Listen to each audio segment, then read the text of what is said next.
நிறைய பேர் இந்த ஆண்டு முடிகிறதுக்குள்ள கர்த்தர் உங்களை கொண்டு செய்கிறத நிச்சயமா நீங்க பார்ப்பீங்க. உங்களை கொண்டு குடும்பத்தை கட்ட போறாரு.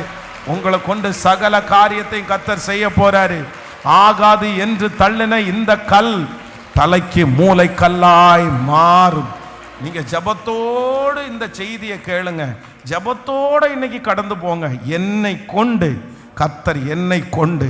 இன்னைக்கு செய்தியினுடைய தலைப்பே என்னை கொண்டு. இந்த வருஷத்தினுடைய தலைப்பே என்னை கொண்டு.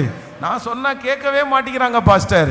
இல்ல, உங்க வார்த்தைக்கு நடுங்குகிற ஒரு நாளை கர்த்தர் கட்டளையிட போகிறார். உங்களை கொண்டு தீர்வு கிடைக்காத சில பிரச்சனைகளுக்கு தீர்வுகள் உண்டாகும் என்று கர்த்தர் வாக்கு கொடுக்கிறார். உங்களை கொண்டு மிக பிரம்மாண்டமான காரியத்தை கர்த்தர் செய்வேன் என்று கர்த்தர் வாக்கு கொடுக்கிறார். உன்னை கொண்டு. சோ அங்கே இந்த